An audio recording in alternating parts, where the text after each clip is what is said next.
Hey, what's up guys, welcome back to Young Race Predictor. Today we're going to be doing the Monaco Grand Prix predictions of F1 2021, the series of F1 2021 predictions.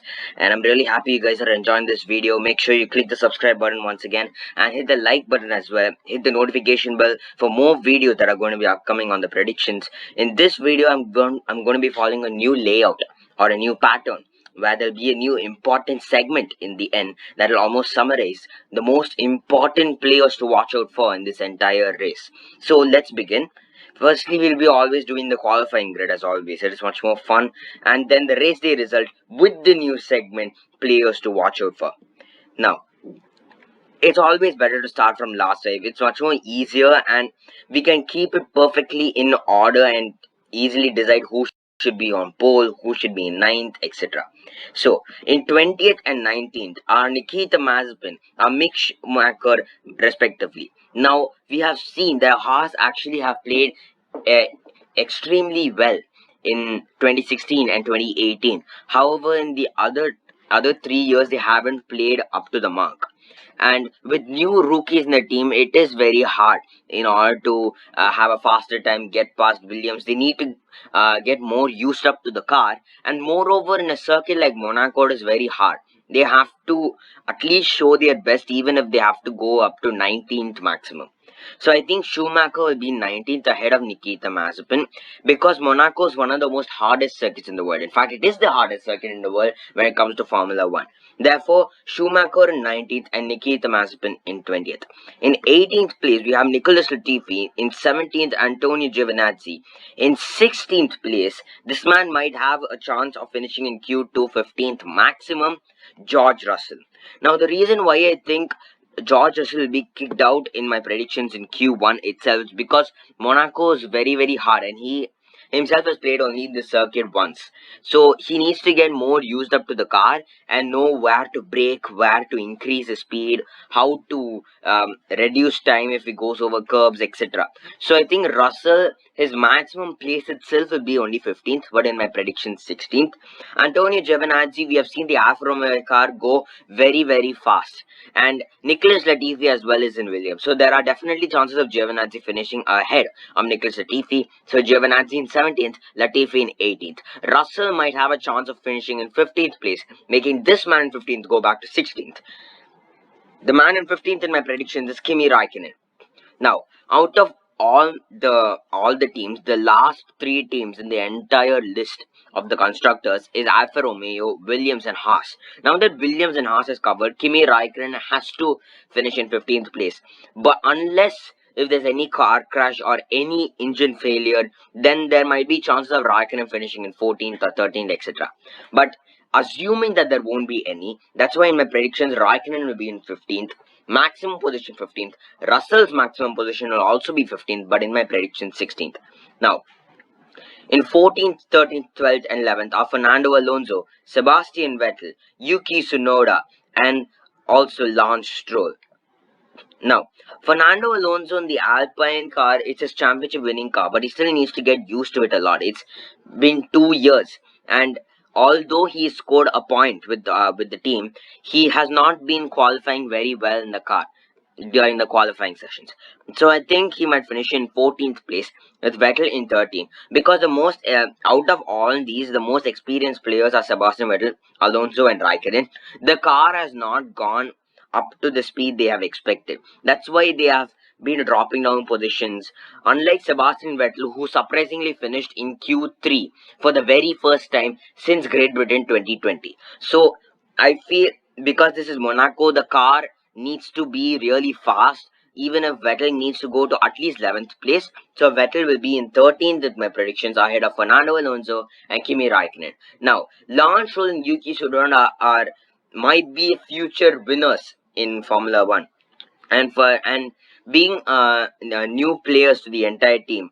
Although Lance Stroll has played like about 4 to 5 years, they still need to show more potential and show great speed in the track in order to get a very good lap time.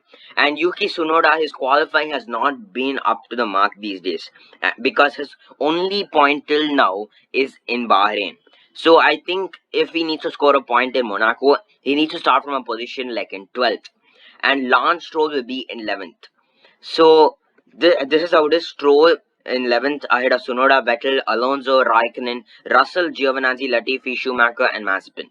Now from 1st to 10th we'll go backwards. Esteban Ocon in 10th ahead behind Lando Norris. Now out of all these cars, Alpine is slow, but we cannot just judge a car by its speed. I mean, it depends on the player's tactics as well.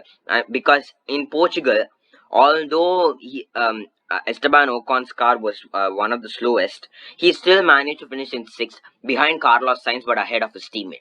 So I think Esteban Ocon might maximum finish in only 8th place, but in order to have a good start to the race, he needs to start from 10th, etc. So I think Esteban Ocon will be in 10th behind Lando Norris. The reason why I think Norris will be in 9th is because out of the top 10 in these fast cars, Norris has played in Monaco only once. So he needs to know where to immediately brake, where to show more speed, and how to overtake as well in these areas. So I think Norris will start from 9th place in order to have a good start to the Grand Prix. In 8th and 7th, there's a 4th row lockout by Ferrari with Carlos Sainz in 8th and Charles Leclerc in 7th. I'm not going to specify on Sainz more because I'm going to be specifying on Leclerc because this is Leclerc's hometown and he needs to give one of the best performances he can, because in the last 2 Monaco Grand Prix he participated, he retired in both and finished in Q1 itself. He never entered Q2, although being in Ferrari in 2019. So I think in order to make his Monegasque fans really happy, he has to come to a very good position in Q3. So I think he might be in P7 so that he might finish in P5 during the race day, etc. So I think Leclerc could be in 7th. In 6th place is Pierre Gasly, because Pierre Gasly in 2019 did not have a very good start with Red Bull. But however, he still felt that he could perform very well in Monaco and surprisingly finished in a 4th or 5th place. And if he needs to get that result once again, he needs to start from 6th place so that it will be a very good result with AlphaTauri. So I think Gasly will be in 6th ahead of Charles Leclerc for the first time this season. Daniel Ricciardo in 5th place. Now, he's the 2018 Grand Prix winner, and out of all his pole positions, most of them being in Monaco. So I think he has a big chance of finishing in the top 5 in the qualifying. And although being new to the team, I think he knows where to brake, because in Portugal, he finished in Q1. But however, he made all kinds of moves and finished in the points. So I think Ricardo will be in 5th. Behind Sergio Perez and Max Verstappen, Lewis Hamilton will be on pole position ahead of Valtteri Bottas. Now, why I think Verstappen will be in 3rd behind Valtteri Bottas is because in order to get Verstappen to get a 2nd place or a runner-up position at least, is to start from 3rd place, because there has to be a yellow flag in a circuit like Monaco. And when the yellow flag goes off and the green flag comes in, Verstappen will have a very good restart and get past Bottas. So I think Verstappen will have to start from a position like 3rd. So this is my predictions: Hamilton, Bottas, Verstappen, Perez, Ricardo, Gasly, Leclerc, Sainz, Norris, Ocon, Stroll, Tsunoda, Vettel, Alonso, Raikkonen, Russell, Giovinazzi, Latifi, Schumacher and Mazepin. Now, in the race day, the winner of the Grand Prix is going to be Lewis Hamilton, because overtaking a circuit like Monaco is very hard. And out of all, he's the most experienced in the top 5. So I think Lewis Hamilton will win the Grand Prix out of Max Verstappen. Like how I told about the yellow flag problem, there might be chances of Verstappen finishing as the runner-up, because if there's another yellow flag, they might immediately go for the undercut attempt and Verstappen will be the runner-up. So it'll be Hamilton, Verstappen, Bottas be the podium finisher, Mercedes AMG constructors. Driver of the day will be Fernando Alonso, because he starting from the last 10, he has been having very good starts and very good overtakes in the race day. So I think there are big chances of Alonso being the driver of the day. Fastest lap going to Charles Leclerc, because this is Leclerc's hometown, and in order to make his Monegasque fans happy, he needs to go even much more better, and therefore in order to do that, he will aim for the fastest lap of the race as well.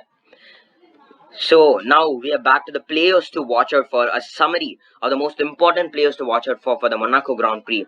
First is the Monegasque Charles Leclerc. Now, the big question coming up on Leclerc is, will Leclerc score a point this time, at least in Monaco, or will he be back in the top, last 10? Will he at least get a very, very good position or even have the fastest lap time? Because there have been interviews before in 2019 that there are chances of Leclerc winning the Grand Prix, however he retired. So, will we see the same Leclerc again on the podium, or will he again have to stay in the top 5 or top 10?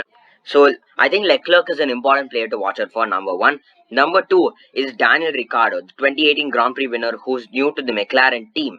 And he, although being the 2018 Grand Prix winner and 2016 pole sitter, he needs to give a very, very good lap time. And will he make good overtakes, finishing in the top 6 or top 5 in the race day, is a very, very big question. So I think Daniel Ricciardo is another important player, number two.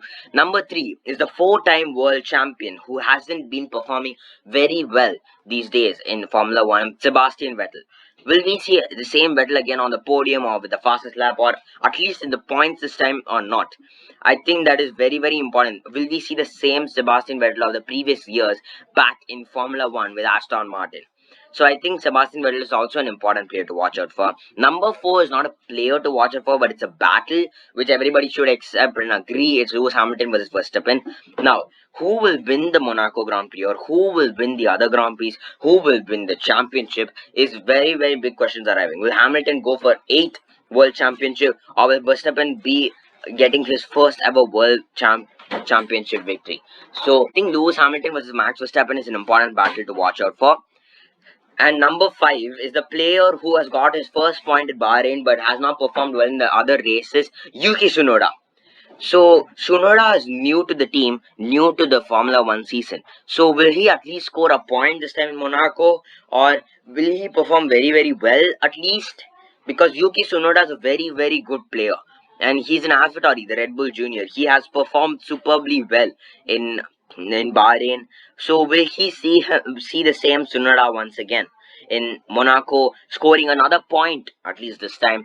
Tsunoda is an important player to watch out for. The most important player to watch out for, the man who has not been on top of the podium these days, who has only managed to get a podium these days, Valtteri Bottas. Will we see him on the top stand of the podium? It will be amazing to see Valtteri Bottas win the Grand Prix as well. Will we though? So I think Valtteri Bottas is an important player to watch out for. This is a wonderful picture of him next to the top of the podium board. So Valtteri Bottas is the most important player to watch out for. Will he at least aim for the fastest lap from Charles Leclerc? So this is a very, very important player to watch out for. Leclerc, Ricardo, and then Sebastian Vettel, the battle of Hamilton versus Verstappen, Tsunoda, and here is Valtteri Bottas. Guys, hope you enjoyed this video. Make sure you click the subscribe button, hit the like button as well. Share these with your family, your friends, and all the F1 fans whom you know. And click the notification bell as well for more upcoming videos. See you next time for more. We'll be talking about the Turkish Grand Prix next. Until then, next time, goodbye.